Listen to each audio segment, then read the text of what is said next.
Boa noite, pessoal. Prazer em ter cada um de vocês aqui. Então, já com Direito Digital e Inovação, atendendo um pedido da classe, vai abordar o tema de gestão, posicionamento e prospecção. E vamos contar hoje com o Dr. Euro Júnior, que é advogado em Brasília, possui MBA em Gestão Empresarial, é sócio do Euro Araújo Lima e Guimarães, é conhecido pelo método Euro e cofundador do DEI 300. E agora eu vou chamar o Dr. Euro.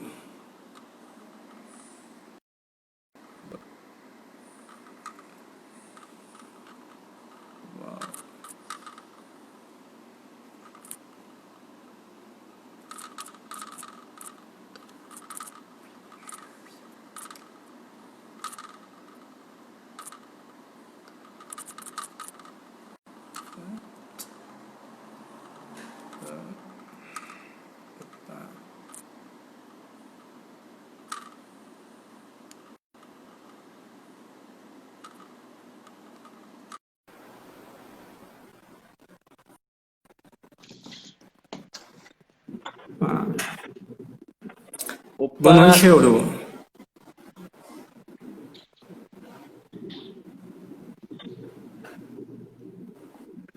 Cleverson, tá me escutando? Tô escutando ok.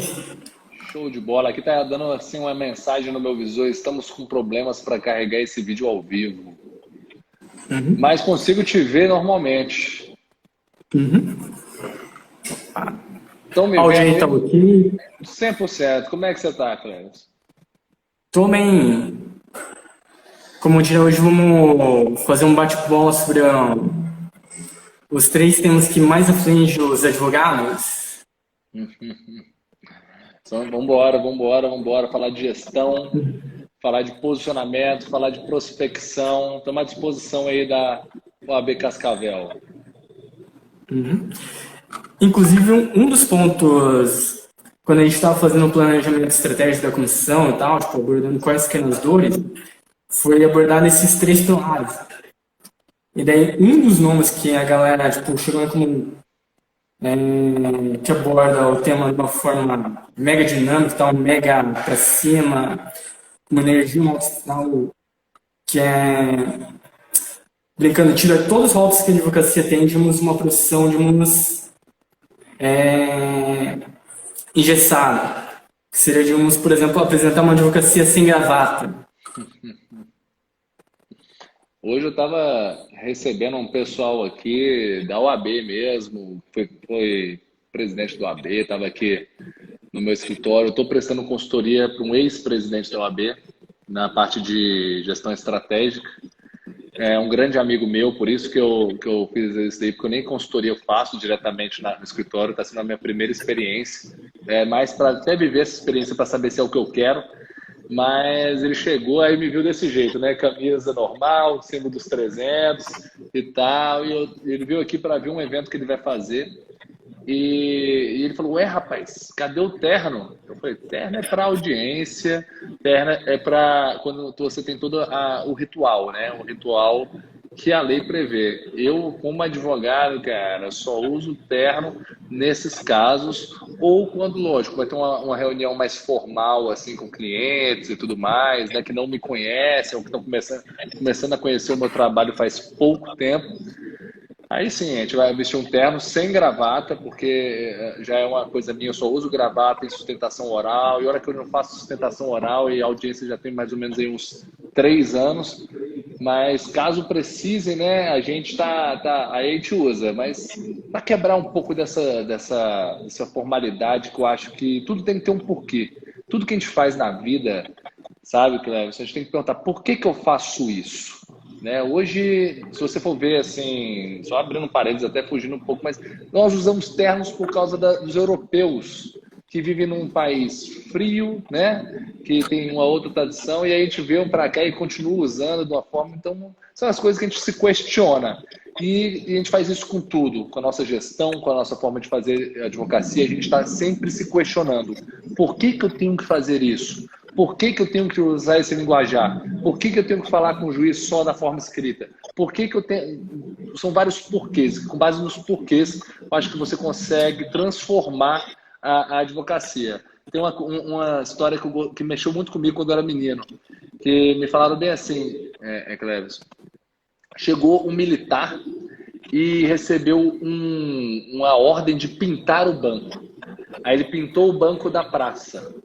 Aí um outro militar, que ele foi passar o posto, ele virou para o outro militar e falou assim: olha, não deixa ninguém sentar no banco.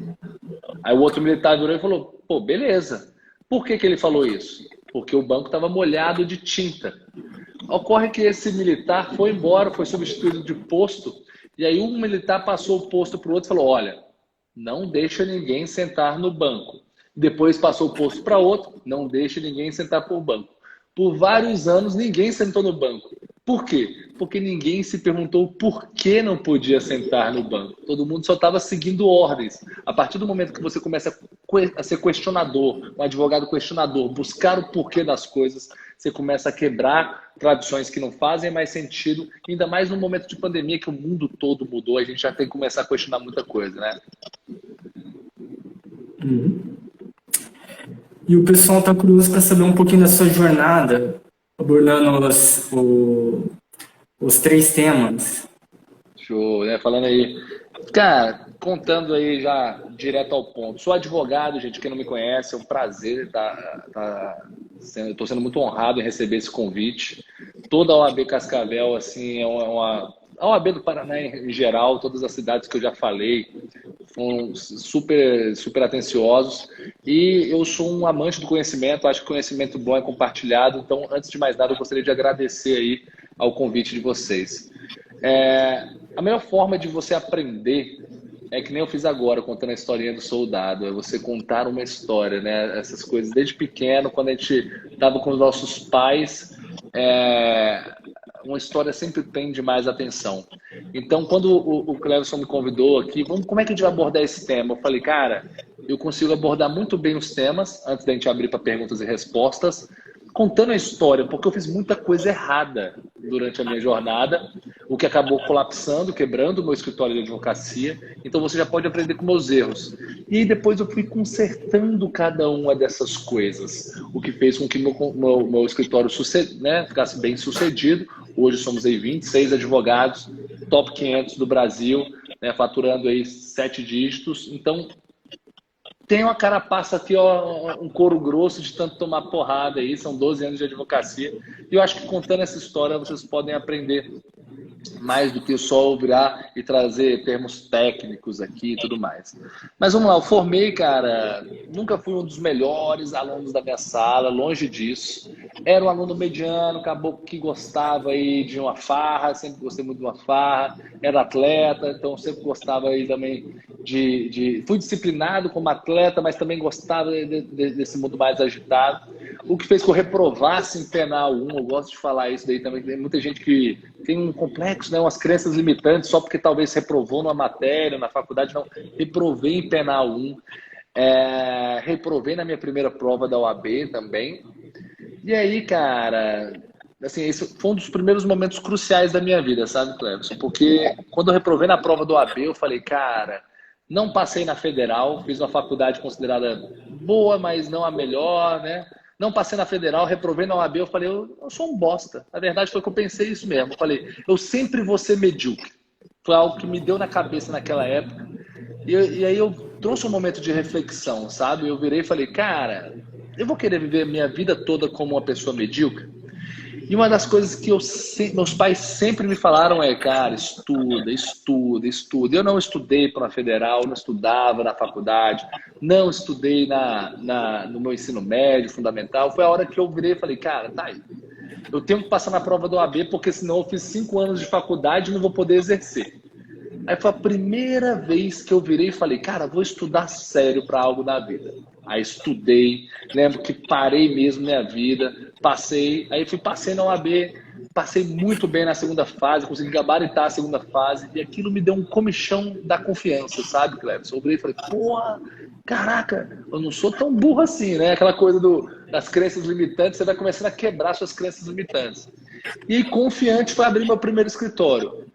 Cara, abri meu escritório sem estudar qualquer coisa de gestão, não fiz um business plan, um plano de negócios, não fiz nenhum Canvas, né? Naquela época nem estava tão na moda o Canvas, não fiz nada. Eu cheguei, minha tia, ela tinha divorciado, ela ficou com a sala desocupada no subúrbio de Brasília.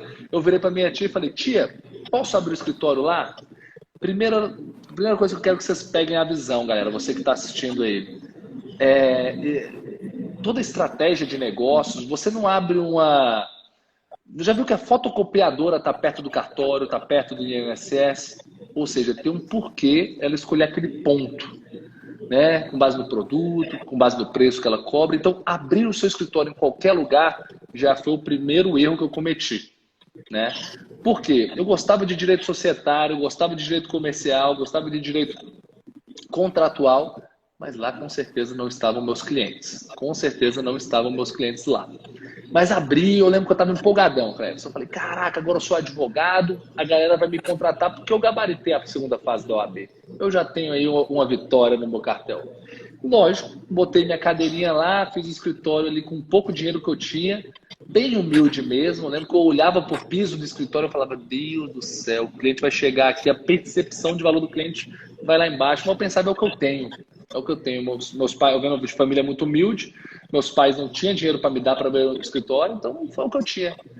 E aí, cara, não veio o cliente, não deu certo, não estava dando certo minha estratégia. Eu falei, vou buscar outras alternativas, coisas que muitos de vocês com certeza já buscaram também. Eu virei e falei, cara, eu vou fazer correspondência. Inclusive, eu vou fazer uma live semana que vem com a maior advogada de correspondência do Brasil, a Maria Fernanda. Beleza, comecei a fazer correspondência e aí começou a pingar um dinheirinho. Cara, todo o dinheiro que pingava, eu dava uma reformadinha ali, né? Comprava uma coisa, comecei a juntar dinheiro para fazer um piso melhor. E aí eu vi que a correspondência estava pingando um dinheirinho. Aí eu falei, pô, beleza, mas era aquela coisa. Pegava a correspondência, pegava uma ação de direito de consumidor, uma indenizatória, pegava uma ação de direito trabalhista, pegava uma ação, uma impugnação de multa por causa de uma licença administrativa. Sabe aquela coisa do generalista? O que eu chamo de advogado X-tudo? Eu era o X-tudo, cara. E aí, como eu não sabia precificar, não sabia os 3 pilares da precificação, análise de custo nem nada, eu era muito no achismo. E eu ainda tinha síndrome de cachorro, né? Aquela coisa de vira-lata. Que eu chegava, olhava e falava, cara, essa ação aqui, se eu cobrar caro, o cliente vai fugir. Tá me faltando cliente. Ah, mano, quanto você cobra para fazer impugnação desse alvará, dessa multa aqui, porque eu tô sem alvará? Ah, R$600. Eu nunca vou esquecer de uma execução que eu peguei, cara. Foi minha primeira ação. Eu era estagiário no STJ, ganhava R$600 no STJ. Quando eu virei advogado, eu peguei a OAB, eu cheguei, cara. E aí eu tava lá no fórum, na primeira vara civil. Aí chegou uma senhora, que é minha cliente até hoje, e ela virou para mim, ela era procuradora militar aposentada, e ela falou bem assim, doutor, moço, você é advogado? Eu falei, sou. Ela, você pode dar uma olhada nesse processo para mim? Quando eu fui ver, era uma uma ação de cobrança de aluguéis, né, imobiliário ali, residencial. Aqui a senhora não pagou aluguel, está sendo cobrado, não sei o que, está na fase de defesa. Se eu fosse você, eu saía daqui porque você não foi citado ainda, eles já podem te citar, e beleza. Só que ela virou para mim e fez a pergunta de ouro, né? Ela virou e falou, quanto que você cobra para atuar nessa ação? Aí eu virei, eu pensei, pô, eu ganho R$600 no meu estágio. Se eu pegar uma ação de R$600 todo mês, meu padrão de vida vai ser o mesmo. Fui lá nela, Cleber, falei, de R$600. Ela, fechado. Todas as instâncias, todas as instâncias, tá garantido, tá comigo. Fomos para a OAB, eu fiz um contrato ali de 2 páginas, assinamos, ela já pagou à vista. eu saindo com aqueles R$ 600 feliz. Mas pense no nome feliz, eu tava feliz. Rapaz, eu atuei mais de 10 anos nesse processo, escondendo os bens dela nessa execução. Eu fiz as contas, foi 6.200 e pouco que eu paguei para trabalhar nesse processo. Então, mais um erro que eu cometi, mais um erro que eu cometi. E era assim que eu vivia a minha advocacia, até que a correspondência, eu comecei a fazer um bom trabalho na correspondência. Cheguei a fazer, cara, em menos de um ano, 600 audiências para 2 bancos grandes do Brasil, eu e o meu sócio. Então a gente estava bombando na correspondência. E eu comecei a falar, cara, já que a correspondência está me dando um dinheirinho aqui, eu vou focar nessa estratégia. E aí comecei, cara, pá, beleza. O pessoal, eu comecei a acordar com o pessoal dos bancos. Na verdade, eu representava a correspondência, um escritório de BH. Aí eu falei com o pessoal do BH, eu falei, olha, se vocês me derem muita correspondência, eu cobro menos. Olha, tipo assim, eu queria volume, né? Uma estratégia de volume na minha cabeça de forma intuitiva. E eles começaram a me mandar muito processo. Eu não tinha tempo de atuar com outros clientes. Estava focando só nisso ali. Eu ainda tinha muitos processos que eu prospectei errado, que tinha que cuidar. Ou seja, eu era aquele advogado que trabalhava muito e no final do mês, cara, não sobrava quase nada. Entendeu? Não sei se você que está assistindo a live já passou por isso. Se já passou, clica no coração aqui do lado. Clica no coração que é para te divulgar essa live aí. E aí, beleza. Chegou a hora que eu virei e falei, caramba. Mas a gente começou a fazer um bom trabalho. Assim, o banco dava uma alçada de, sei lá, R$ 5.000 para acordo, a gente ia lá e oferecia nada. Aí o juiz, pô, Euro, liga lá, porque a gente já conhece os juízes tudo, foi bom por causa do networking também, tudo na vida tem um lado bom, né? Eu já conhecia todos os juízes daqui do Distrito Federal, fazia audiência pra caramba, já sabia rito de audiência, já estava desenrolado ali para falar com todo mundo, porque conhecia todo mundo. Isso foi o lado bom. E aí chegou, e aí o banco viu que a gente batalhava por ele, que a gente conseguiu bons indicadores. E aí o banco atravessou o escritório de BH e aí a gente começou a pegar uma carteira que a gente chama de carteira podre do banco, que são processos assim que dá baixo retorno financeiro, mas que, pô, a gente ganhou um volume grande de processo e o banco era meu cliente, sabe? Daqui, bicho, meu ego tava lá em cima, mas ego, gente, não enche a boca de ninguém. Mas eu falava, não, advogo para 2 bancos, tal, tudo mais. E aí eu lembro que essa época eu cheguei na minha meta. Minha meta era ganhar. Meu pai queria que eu fosse concursado, né? E aí ele queria que o sonho do meu pai é que eu fosse analista judicial. E ele virou e falou bem assim, cara, eu pensava bem assim, Cleber, cara, se eu ganhar o que um analista ganha, eu vou provar pro meu pai que eu posso viver da advocacia. Sabe aquela coisa do tipo assim, todo mundo que tá aqui, cara, que é jovem advogado, sabe dessa encheção de saco. Você quer empreender, mas tem aquela cultura, né, conservadora do concurso é melhor. E aí, beleza, eu tava ganhando o que um analista ganha, uns R$ 6.000. Não tinha final de semana, trabalhava que nem um corno o dia inteiro, mas tava batendo lá a meta. Até que aconteceu o quê? 2008 vieram a crise dos bancos, né, mundial. Lula falou na época, o grande Lula, né? Falou que não ia chegar no Brasil, ia vir só a marolinha. A marolinha bateu em 2010 e eu perdi os 2 contratos. De uma vez. No mesmo mês, cara. No mesmo mês, os 2 contratos bancários foram embora.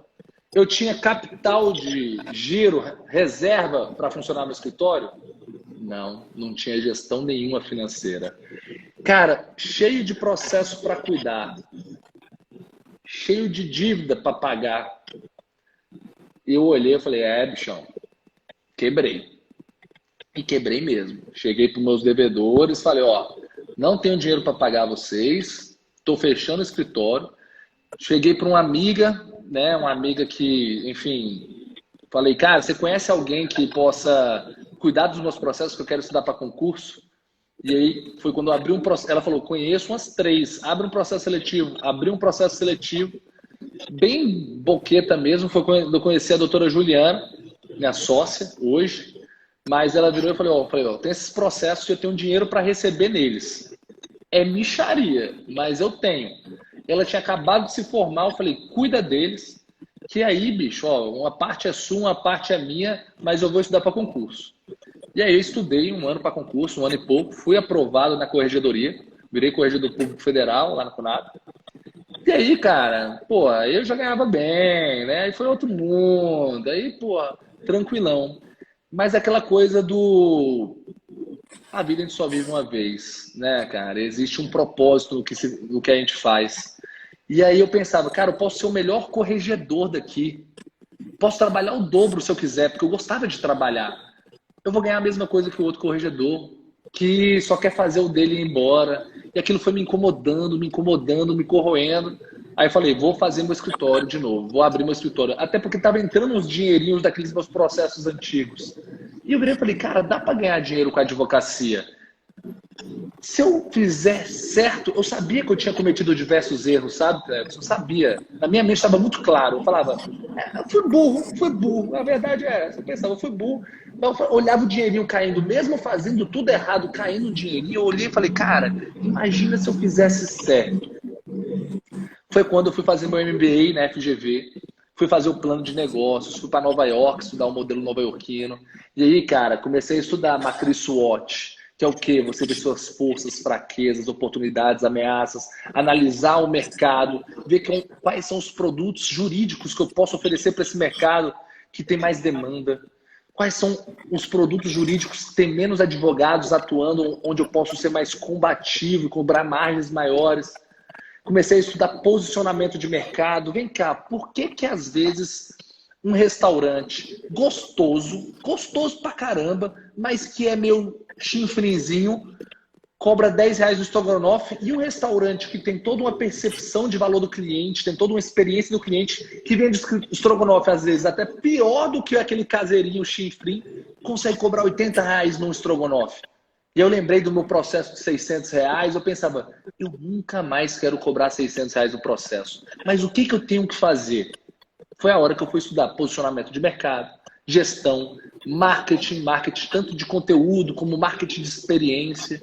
E foi quando eu fiz um plano de negócio e a gente estruturou a firma de advogados no modelo que ela é hoje, com base no modelo co-branding nova-iorquino, muito conhecido em Suits, How to Get Away with Murder, né? Que eu fiquei curioso na época. Eu falei, cara, como é que é esse negócio de associado, sócio júnior, sócio pleno, sócio sênior? O cara pode virar dono da firma, ter o nome na porta. Isso tudo mexeu muito comigo, né? Porque a série Suits, eu lembro que eu era corregedor e assistia aquilo me deu uma instigada, sabe? E eu assistia outros filmes antigos, de Al Pacino, de advogado, e aquilo batia em mim, sabe? Cara, eu quero advogar, eu quero não ter limites de ganhos.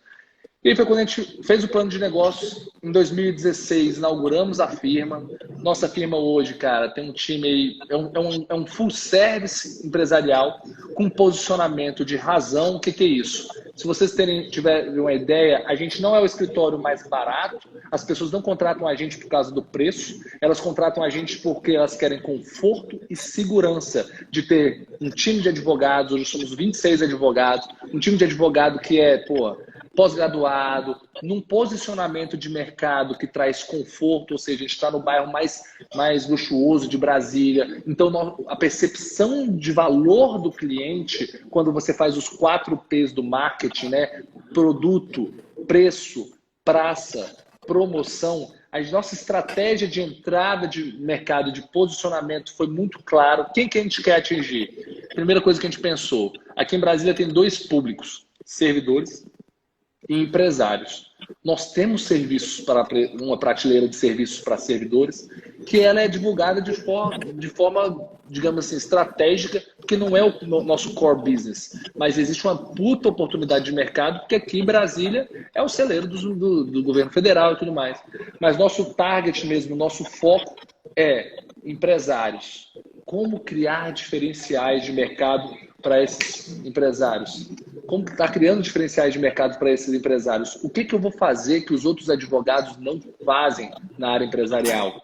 Daí que nasceu, cara, soluções como o QR Code em petições judiciais, que a gente coloca um QR Code na petição e aí o juiz lê com um celular e vê um vídeo do advogado explicando o QR Code. A gente foi o primeiro a fazer isso. Hoje a galera está fazendo, a gente já fazia em 2017, setembro de 2017, quando viralizou o escritório. Isso daí, cara, já é o quê? Matriz do Oceano Azul. A gente leu lá o livro lá de Harvard, né, da Harvard Review, de Kim Chiang e René Melbourne, lá, a galera da Ivy League que fez a matriz do Oceano Azul. O que a gente vai fazer, criar, que os outros advogados não fazem? O que a gente vai eliminar que os outros advogados fazem? O que a gente vai reduzir que a maioria dos advogados fazem? O que a gente vai elevar? O que a gente vai fazer a mais que os outros advogados não fazem? Aí entra a pesquisa de opinião com diversos empresários, para a gente focar ali, entender como o empresário quer ser abordado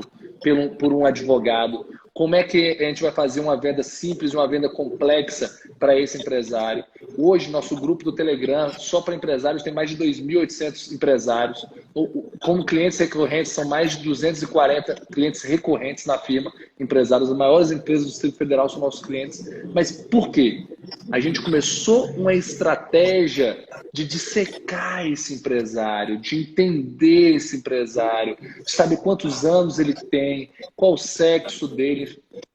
Infelizmente, eu sou o cara assim, defensor da paridade, da igualdade, mas 72% dos nossos clientes são homens, então o marketing tem que ser direcionado para um homem. Entender seu target, quantos anos tem, quanto que esse cara ganha, quanto que esse cara fatura. Quando eu sei quanto ele fatura, eu começo a perguntar também quais são os hábitos de consumo dele. Então, por exemplo, hoje eu frequento os restaurantes que eu sei que meu target frequenta. Um barzinho, porque lá você faz amizade, faz networking. Como o empresário gosta de ser abordado? Pesquisa de opinião, a gente vai lá, faz esse estudo. Então, a gestão, ela vai desde... As pessoas falam assim, qual que é o ponto inicial para começar meu escritório, para eu saber qual o posicionamento de mercado? Começa se perguntando a parte da estratégia, mas da missão, visão, valores mesmo. Quem que eu quero atingir? Depois vai lá para a parte de marketing, nos 4 P's do marketing, olhando ao mercado, o que eu vou oferecer de produtos para esse mercado. Porque a grande dor que eu vejo, sabe, Cleves? As pessoas olham para a gente, que hoje já tem um faturamento maior, elas se perguntam, elas pensam, o Euro tá lá, o Nelson tá lá, a galera da Matos, os grandes escritórios estão nesse patamar, mas parece que existe um abismo muito grande. E não, cara, não. É uma receita de bolo, Gestão é uma receita de bolo. Você começa pela estratégia, e aí hoje, depois da estratégia, você vai para os pilares de precificação, entender quanto que você vai cobrar, depois estratégia, posicionamento, precificação, definição de preço mesmo ali, pilar financeiro, depois o pilar de marketing, pilar de vendas, pilar operacional. Isso é um sistema, lógico, um ecossistema que vai estar dentro do seu escritório que vai ter que andar junto. Mas você fazendo a receitinha de bolo, as coisas fluem. Qual que é o grande problema? O advogado hoje ele vira e fala bem assim, eu já sei, né? Eu já formei, já tenho meu AB, eu já sei. Eu tenho que fazer um curso de marketing, porque eu tenho que atrair os clientes. Aí ele vai lá e faz um curso de marketing. Mas qual é o problema? Ele sabe atrair clientes, mas aí vai cair no escritório dele clientes que não quer pagar o preço que ele quer, porque ele não soube identificar realmente qual é o avatar dele. Ele não sabe precificar, então às vezes... Cara, imagina, já rolou isso comigo quando eu comecei uma nova estratégia e estava ainda duvidando da estratégia. Eu tinha um escritório bacana na nova estratégia, arranjei sócios para dividir ali as despesas, para fazer esse escritório bacana no novo posicionamento. E uma vez veio um empresário e ele veio fechar. Foi um dos primeiros empresários que ele veio fechar comigo, eu consegui recuperar ele depois. Mas eu cheguei e ele falou bem assim, Euro, quanto que você cobra para cuidar da minha empresa? E aí eu olhei e falei, caramba, você tem quantos processos? Ele falou, eu tenho um. Eu falei, caramba, mas eu não quero ter processo, eu quero que você me blinde. Aí eu virei, na época, assim, vamos botar com o salário mínimo, devia ser uns R$600, eu virei para ele e falei, meio salário mínimo. Ele, beleza, obrigado. E aí depois um amigo meu que conhecia ele virou e falou, Euro, ele achou que você não era bom, porque você era barato demais. Ele falou que tinha alguma coisa de errado, porque o escritório dele tinha um bom posicionamento. O escritório dele, poxa, cara, do lado do tribunal... Ele se apresentou junto com outros advogados como corregedor público e tá me cobrando meio salário? Mano, tem alguma coisa de errado com esse cara. Aí eu não vou fechar com ele, não. Porque não tinha uma estratégia de precificação que condizia com o meu posicionamento. Então eu falo que gestão estratégica é como se fosse uma receita de bolo. Você vai lá, primeira coisa, separar os insumos, vamos fazer um mapeamento de processo, separar os insumos, ver quais são a estrutura, o que você tem de dinheiro, onde você pode investir, quais são os seus pontos fortes e tudo mais. Depois, ver a estratégia que você vai fazer o bolo, né? Analisar o mercado. É o que eu sempre brinco, gente, é muito mais fácil. Você tem uma habilidade de vender balinha, você tem dinheiro, compra uma caixa de bala. Se você for para um asilo e se você for para uma escola, você vai vender o mesmo volume de bala? Não, porque no asilo a galera, né, idosa, não pode ficar comendo doce, mas a criançada ama doce. Lei John Locke, Adam Smith, lei de oferta e mercado. Você tem que olhar para sua advocacia antes de fazer o bolo para você vender. Você tem que pensar, a galera vai querer comer meu bolo. Então, poxa, eu quero ser eu moro em Cascavel e eu quero mexer só com fusões e aquisições. Esse é o meu sonho. Ninguém em Cascavel sabe mais do que eu de fusões e aquisições. Cara, será que Cascavel... Eu falo que eu moro em Brasília e é um mercado de pouquíssima demanda fusões e aquisições em Brasília. Pouquíssima. O grande celeiro é o quê? Cara, algumas capitais de Santa Catarina, Porto Alegre, principalmente São Paulo, Rio de Janeiro, aí sim você tem grandes fusões e aquisições. Aqui em Brasília, cara, a gente não tem empresas assim que eu falo de primeiro escalão, são pouquíssimas empresas de primeiro escalão que mexem capital aberto. Então, é a hora de você virar e falar, pô, se eu quiser mexer com isso, eu vou ter que mudar de cidade. Ou senão, você vai ter que virar e falar, cara, dentro de Cascavel, o mais próximo, quais produtos eu posso elaborar dentro de direito contratual, dentro de direito comercial, que eu possa atender uma demanda existente em Cascavel. Então, é você analisar antes de fazer o bolo, se alguém vai querer comprar teu bolo e qual era a maior estratégia para vender esse bolo. E aí, cara, qual que é o problema? É o que eu falei, o caboclo vira e fala, eu comprei um bom, faz um curso de marketing achando que vai bombar na advocacia. E ele chega e fala bem assim, fiz um curso de marketing, agora eu tenho o melhor chocolate para fazer meu bolo. E aí ele vai fazer o bolo dele, Cleves, e ele bota o melhor chocolate achando que vai arrasar. Mas o bolo dele não tem fermento, cara. Porque ele esqueceu um pilar essencial da gestão, que pode ser, por exemplo, os processos internos, pode ser a parte financeira, pode ser a parte de RH. Tudo isso tem que estar amarradinho. E ele não bota o fermento. Aí ele vai, passa um ano, ele vai olhar a advocacia dele e ele vai falar, pô, cara, não tive o resultado que eu queria. Não tive o resultado que eu queria. Por quê? Esqueceu de botar o fermento. Talvez um pilar. Toda empresa tem 5 pilares, gente. Estratégia, finanças, marketing e vendas, RH, processos internos. Toda empresa tem isso. Toda empresa tem esses 5 pilares. Se você descuida de um, tudo desanda. É sistêmico. É sistêmico. É que nem um ser humano. Você pode ter o rim mais saudável do mundo. Você pode ter um pulmão, você não fuma. Mas, cara, se você for ansioso, se tiver um problema no seu coração, o corpo inteiro falece. Então, assim, depois que a gente foi montar nosso escritório e obedeceu a estratégia, o que é obedecer a estratégia? Cara, aqui a gente quer pegar esse cliente. Esse cliente aqui, cara, ele vai ter que pagar uma entrada para entrar com o processo. Ele vai ter que pagar uma TMP, que é uma taxa de manutenção que a gente cobra de todos os processos. E a gente começou a dizer não para vários clientes. E dói dizer não para vários clientes no mercado competitivo. E aí a gente começou a dizer não, e aí a gente aprendeu, não, cara, não é dizer não. Vamos monetizar isso com parcerias estratégicas. Então, vou trazer outro exemplo. A gente queria vender Honda Civic. Imagine que a gente é uma fábrica de carro. Imagina você que está assistindo aí, você quer comprar um carro. E aí você tem 40 mil reais, que é mais ou menos o preço de um Uno. Você vai chegar lá na Honda com 40 mil reais e falar assim, moço, quanto que é o Civic? Aí o caboclo que tem um Civic vai virar e vai falar bem assim, ué, meu Civic é 100 mil. Aí você vai falar assim, pô, cara, eu tenho 40 aqui. Faz um Civic por 40. O pessoal da Honda vai te vender o Civic, Cleverson? Não vai. Ele vai falar, ô meu amigo, me desculpa, mas eu posso te indicar aqui, cara, a Hyundai, que vende o HB20 por 40 mil. E aí talvez a Honda monetize nessa parceria a venda do Hyundai. Mas ele tem que ser fiel à estratégia de negócios dele. Porque senão, qualquer dia quando ele for vender o Civic por 100 mil para uma pessoa e essa pessoa descobre que tu já vendeu por 45, vai quebrar a sua credibilidade da tua empresa. Então, Quando a gente começou a obedecer os pilares fundamentais da nossa estratégia, girar o marketing em cima disso, estudar os nossos clientes, olhar para quem foram os 10 melhores. A gente tem uma estratégia chamada 10 é mais. A gente pegou dentro da minha advocacia todinha, empresarial, e viu quem eram os 10 melhores clientes que eu já advoguei em toda a minha vida. Cara, imagina como se fosse uma anatomia. Eu queria saber a idade dessa galera, onde que ela morava, onde ela frequentava. Eu estudei esses 10, estudei muito esses 10, e eu via quem era o target. Quanto que ele ganhava, qual era, onde ele morava, tudo eu sabia. Todas as informações eu sabia desse cara.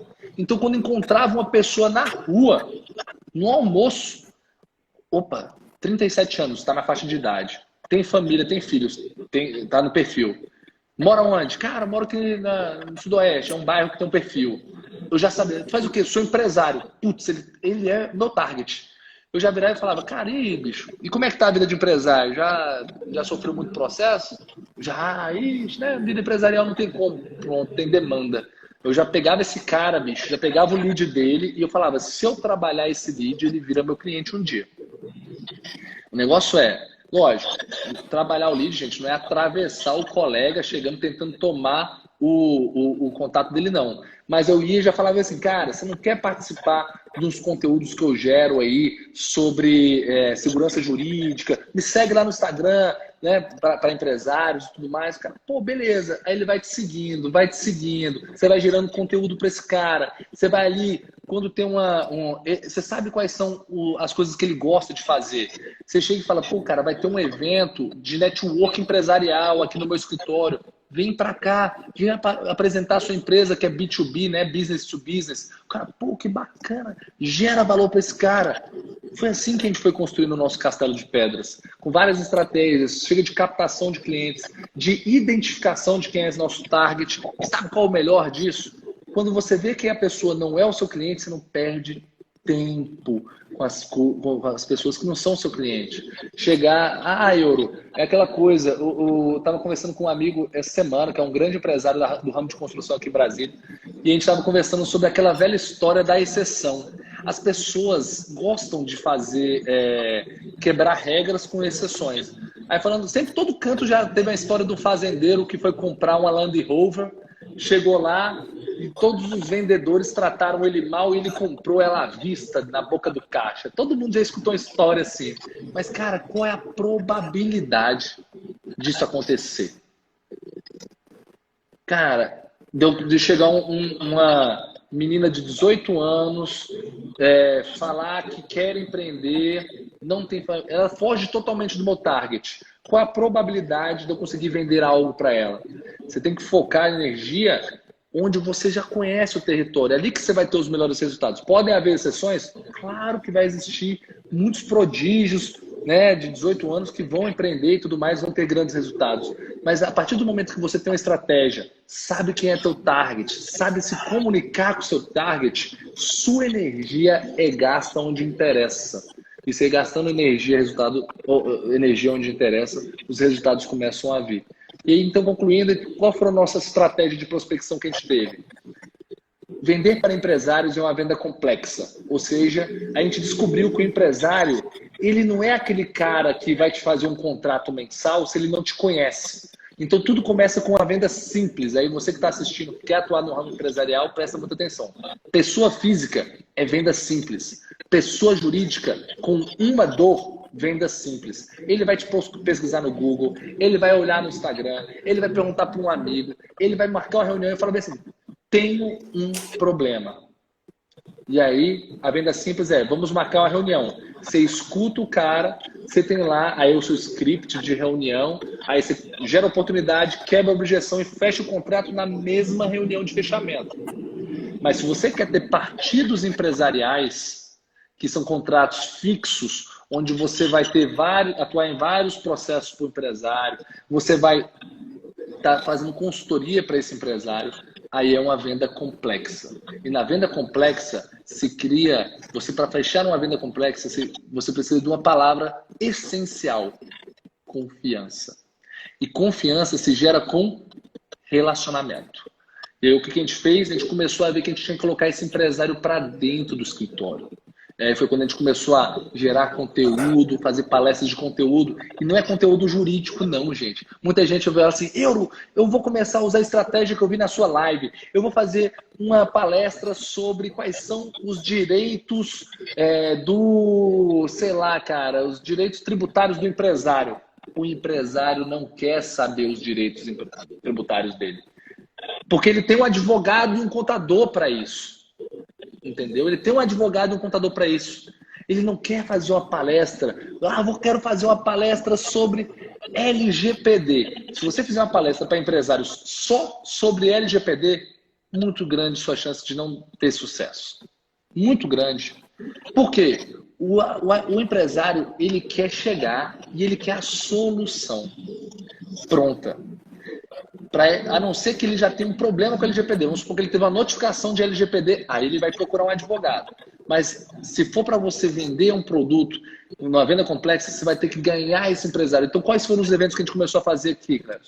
Cara, a gente começou a fazer eventos de network empresarial para que empresários fizessem conexões entre eles. A gente começou a chamar empresários famosos para falar como é que eles chegaram lá. E aí eles contavam stories e tal, depois tinha aqui um networking, todo mundo. Foi assim que os empresários entraram no nosso escritório. E aí começamos a fazer vendas simples, que é o empresário que já está no escritório e fala, rapaz, recebeu a notificação ontem. Vocês têm advogado trabalhista? Tem.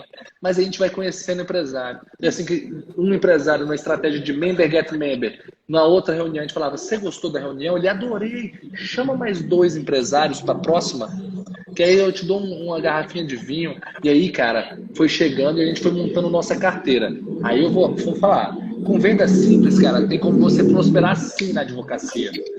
Mas com venda complexa, é um castelinho de pedras, é um tijolinho por tijolinho que você vai construindo até você fazer uma carteira de 200 empresas, 1000 empresas, como tem escritórios aí que são, né, no próximo nível que eu quero chegar um dia. Foi assim, então, Cleves, o que a gente fez é a nossa estrada. Então, no começo, o nosso escritório tem 4 anos, gente. Para quem está acompanhando aí, chegou depois. Cara, a gente tem hoje uma base de clientes de mais de 2.000 empresas, 240 contratos recorrentes, aí, mais de 240, em 4 anos. Isso não é rápido.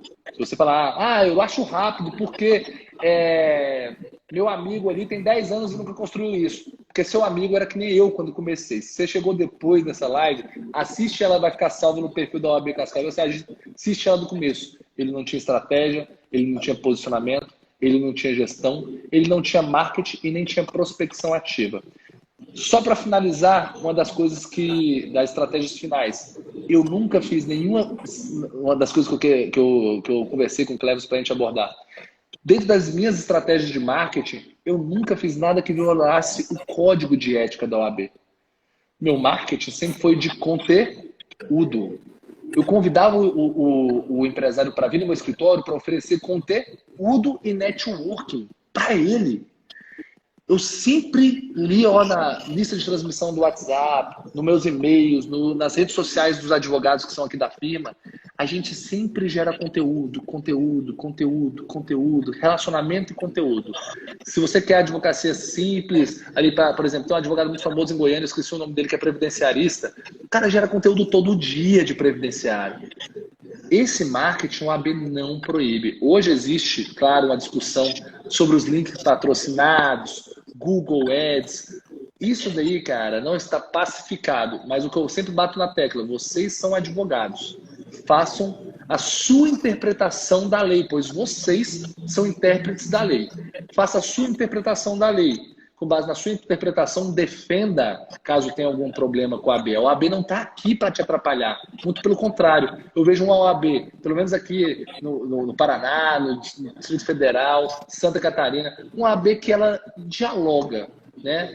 A gente está numa fase de construção, muita coisa mudou, muita coisa está mudando. Mas o que a gente não pode é deixar de se mover com medo de uma mudança que não se consolidou.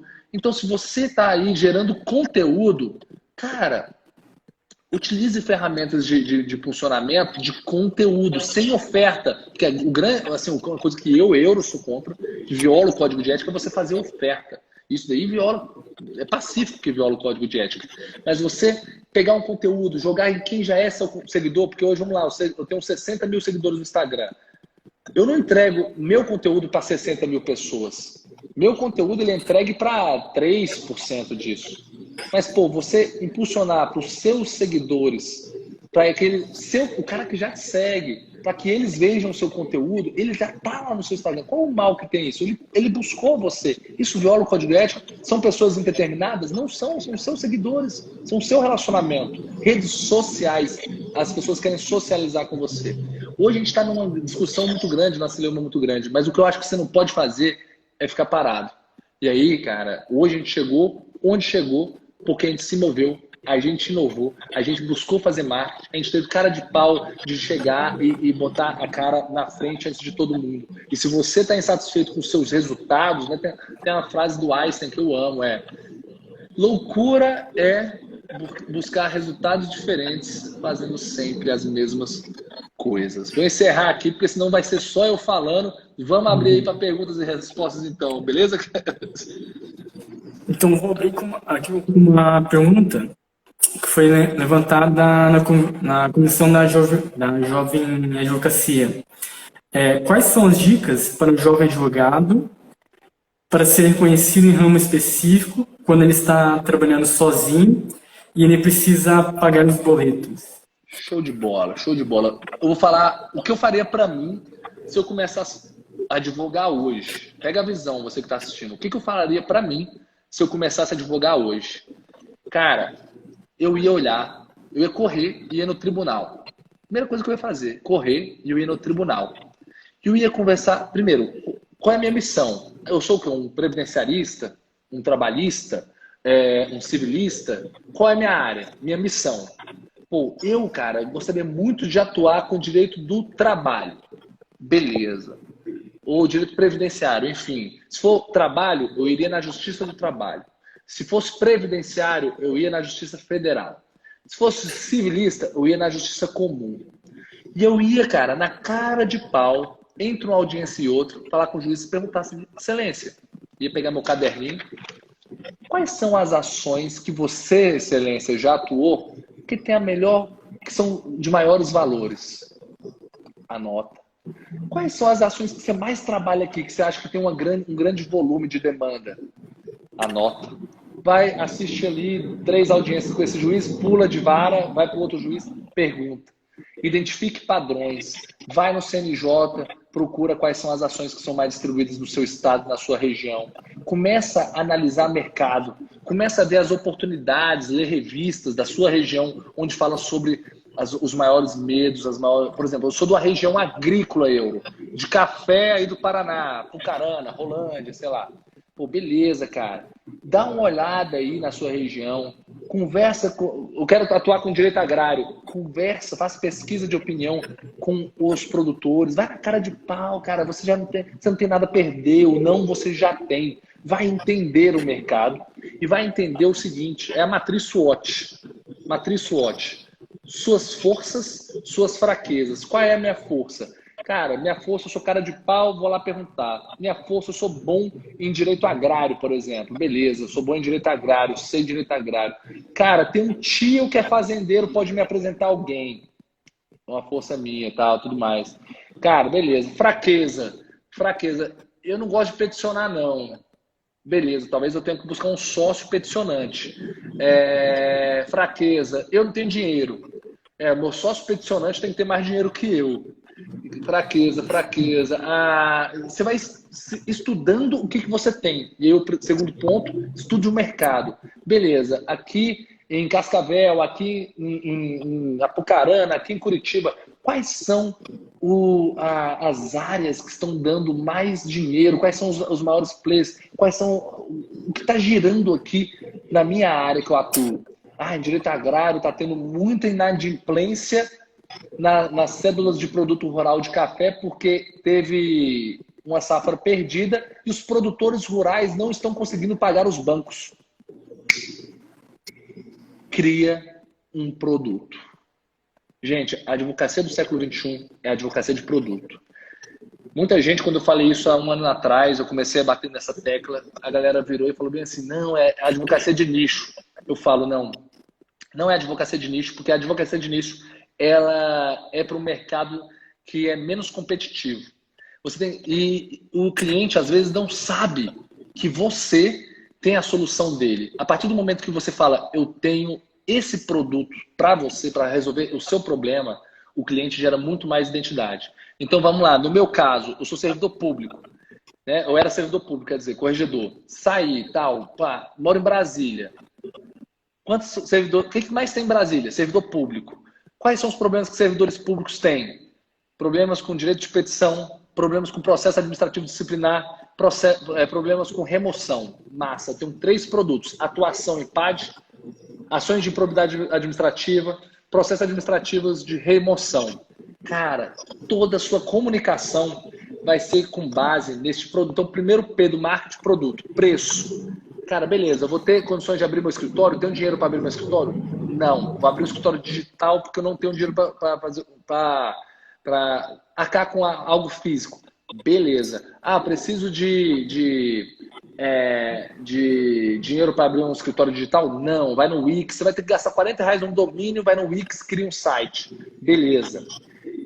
Já tem seu produto, seu preço, né? Cara, meu preço não pode ser muito caro. Por quê? Porque existem vários advogados que têm escritório, têm uma percepção de valor do cliente muito maior do que a minha e que vão cobrar a tabela do AB. Então, eu vou ter que cobrar um preço compatível com mais barato para ser competitivo no mercado, tendo em vista que o meu custo é menor.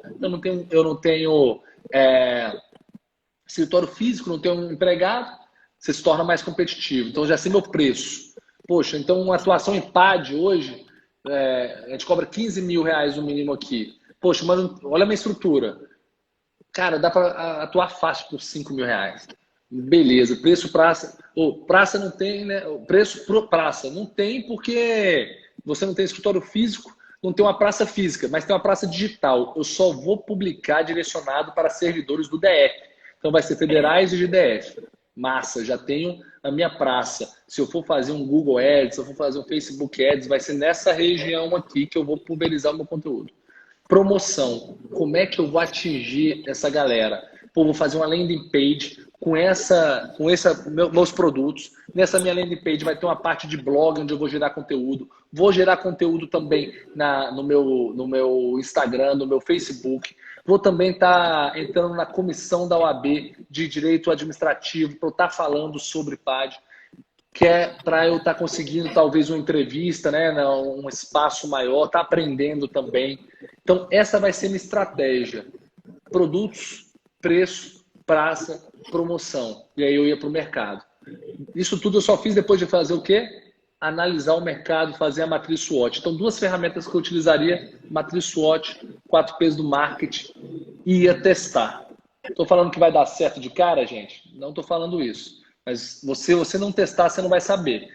Fazer análise de mercado é muito bom, mas isso não garante que o que vai acontecer de verdade vai ser o que você planejou. E aí você vai adaptando ao mercado, adaptando os produtos. Isso que eu faria, Cleberson. Então, agora eu vou abrir as perguntas que estão aqui na caixinha. Aqui. Beleza. Pergunta da Carol, a presidente da comissão. Qual o primeiro passo para iniciar uma advocacia de sucesso, na sua opinião?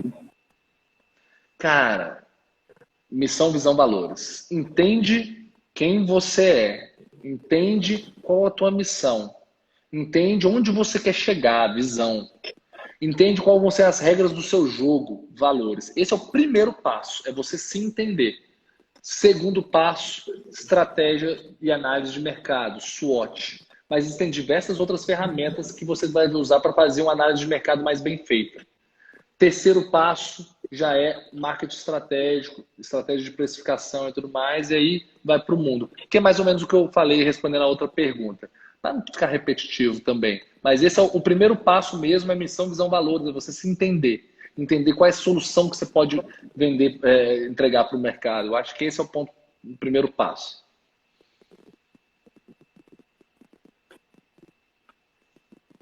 tem mais uma pergunta agora. Caso você tivesse PSOB, tivesse alguns colegas querendo abrir um escritório, quais características você verificaria para montar o seu time? Muito boa pergunta, muito boa pergunta. Mais uma vez, matriz SWOT. Eu tenho minhas forças e eu tenho minhas fraquezas. Eu quero sócios, eu quero parceiros que as forças deles se superem, se sobrepõem às minhas fraquezas. Então, são skills, habilidades complementares que você deve estar procurando no teu sócio, no teu parceiro. Se você é um cara extremamente extrovertido, extremamente, né, habilidoso no ponto de vista oral, você fala bem, você é bem relacionado. E aí você pega. Mas petição, cara, você não tem muito saco para fazer petição, você não gosta de sentar e ficar lá peticionando. E você pega um sócio que é igualzinho a você, você concorda comigo que suas petições vão ter vocês juntos vão ter petições fracas, porque é uma fraqueza, você não fazer de má vontade. Então seria muito melhor você buscar um sócio que, cara, seja um exímio peticionante, um cara perfeccionista. Ó, você é prático, você é bem relacionado, seu sócio é perfeccionista, cara, introspecto, aquele cara que vai aprofundar na pesquisa do teu processo de forma a garantir a qualidade da petição. Cara, esses dois carinhas juntos, ninguém segura. Vão ter sucesso nos processos da parte técnica, mas da parte estratégica, organizacional, relacionamental, de captação de clientes, vai ter um cara que é um bom player. Esses dois juntos vão se dar muito bem. Porém, missão, visão e valores. Cara, habilidades diferentes, mas os valores têm que ser igual. E eu sempre dou o exemplo seguinte, já teve... Quem acompanhou um advogado, sem querer entrar na seara ética disso, tá, gente? Mas teve um advogado, salvo engano, no Rio de Janeiro, que ele é advogado da família Bolsonaro e que ele ocultou um cliente na casa dele, né? Ficou assim, supostamente ocultou um cliente na casa dele. Qual que é um valor importante para esse cliente, para esse advogado? O cliente em primeiro lugar. Esse é um valor muito importante para esse advogado, para ele chegar ao ponto de esconder no imóvel dele um cliente, ele bota o cliente em primeiro plano. Já há outros advogados, por exemplo, um valor muito forte para mim é honestidade. E, cara, eu esconder um cliente no meu escritório sem entrar na seara ética, para mim, é algo que violaria, se eu tivesse que mentir que ele está lá, violaria um valor que é muito forte para mim, que é a honestidade. Você concorda que eu e esse cara nunca poderíamos ser sócios? Porque a gente tem valores que podem entrar muito em conflito? Então, quando você for olhar para o seu sócio, for escolher o seu sócio, a dica que eu dou é: procure habilidades diferentes, complementares, mas procure valores iguais. Sócios que tenham, poxa, dentro da sua hierarquia de valores, algo muito parecido, igual, é muito difícil, mas algo parecido com o que você acredita, com o que você prega. É assim que você vai escolher. Assim que eu escolhi todos os meus sócios, e é algo que tem dentro do nosso processo seletivo aqui, tanto para associado como para sócio. É você olhar os valores e as habilidades de cada um das pessoas que querem entrar na sua firma. Temos mais uma aqui na caixinha. Do Eds. Como dar de área na advocacia, seja uma área, e ir para outra área 100% do zero? Muito boa pergunta, muito boa. Tentar responder aí, que o tempo está acabando, acho que vai ter 2 minutos para responder.